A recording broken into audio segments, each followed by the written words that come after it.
penonton Bali, apa kabar? Berita Bali kembali hadir menyapa Anda dengan saya, Nandita Putri. Serangkaian berita aktual tentang Bali telah kami siapkan untuk Anda. Berikut 3 berita utama hari ini.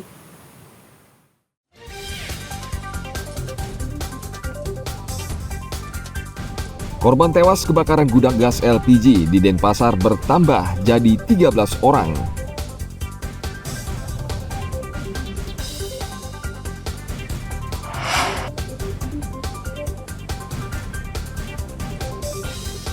Polisi menangkap warga Jerman yang menganiaya seorang wanita pengendara motor di Jalan Imam Bonjol, Denpasar.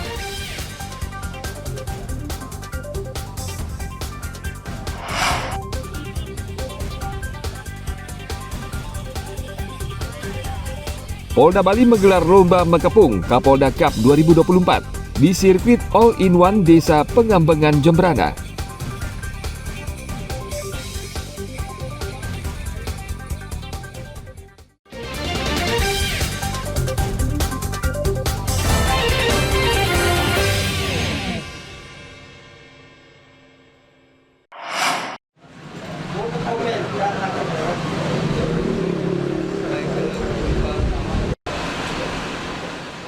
Korban meninggal dunia akibat kebakaran gudang gas LPG di RSUP Prof. Ngurah Denpasar kembali bertambah.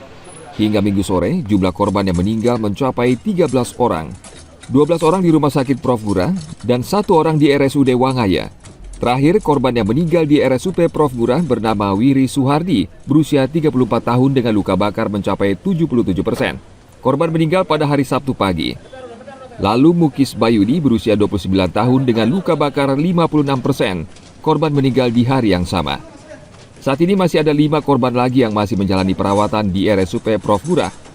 Mereka menjalani perawatan intensif dengan bantuan ventilator dan membutuhkan donor darah A+ dan B+.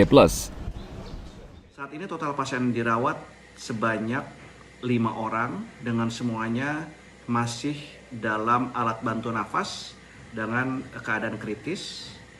Pasien meninggal total sebanyak 12 orang dengan pembagian sebagai berikut: 10 Juni 1 orang, 11 Juni 2 orang, 12 Juni 2 orang, 13 Juni 1 orang, 14 Juni 3 orang, dan 15 Juni 2 orang. Hampir semua pasien mengalami luka bakar lebih dari 30%. Dan 10 pasien lebih dari 60%. Dan seluruh korban mengalami trauma inhalasi. Saat ini pasien membutuhkan membutuhkan darah, 2 pasien, yang satu bergolongan darah B positif dan satu lagi bergolongan darah O positif. Penyidik Polresta Denpasar sudah menetapkan 1 tersangka pemilik gudang bernama Sukojin asal Banyuwangi. Ia dijerat pasal pidana tentang kelalaian yang menyebabkan orang lain meninggal dunia. Polisi juga menyatakan gudang gas LPG milik Sukojin adalah ilegal. Tim Liputan melaporkan dari Kota Denpasar.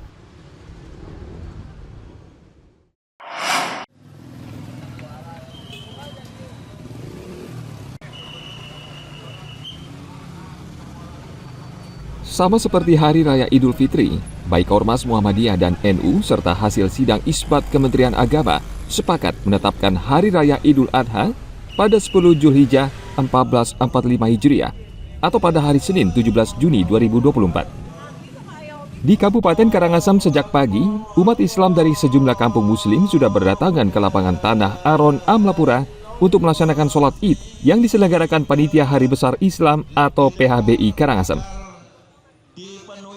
Dalam khotbah Id, Khotib I Ketut Asmuni mengajak umat Islam untuk meneladani hakikat berkurban yang diajarkan Nabi Ibrahim dan Nabi Ismail alaihi salam. Ini kita merayakan Idul Adha dengan konsep meneladani apa yang disampaikan, yang dicontohkan oleh Nabi Ibrahim, termasuk juga oleh Ismail. Ibrahim mampu menjadi orang tua yang baik, sekaligus dia adalah seorang rasul dan nabi yang berhasil. Sehingga keturunan-keturunannya banyak menjadi nabi dan rasul hingga kepada Nabi Muhammad SAW. Begitu pula dengan Ismail. Ismail juga mampu dia menjadi seorang anak yang baik yang pasrah, ikhlas demi semata-mata ridha Allah, sekaligus juga taat kepada orang tuanya. Itu.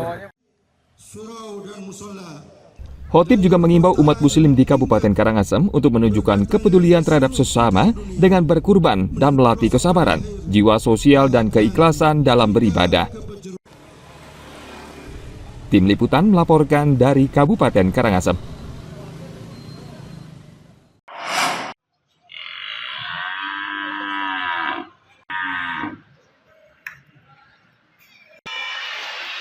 Berkurban saat Hari Raya Idul Adha merupakan salah satu ritual penting dalam agama Islam.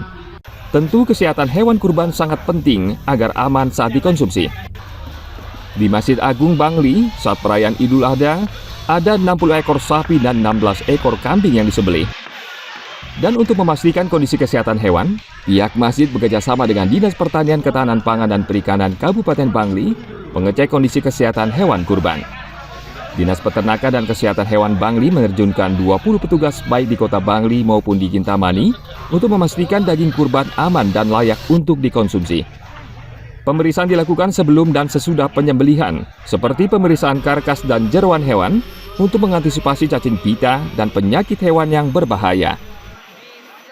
Kita lakukan kegiatan postmortem, artinya kegiatan setelah hewan kurban itu dipotong, kita periksa organ-organ dari hewan kurban tersebut, apakah terindikasi tercemar dari parasit-parasit ataupun ada yang bergejala dari penyakit hewan menular.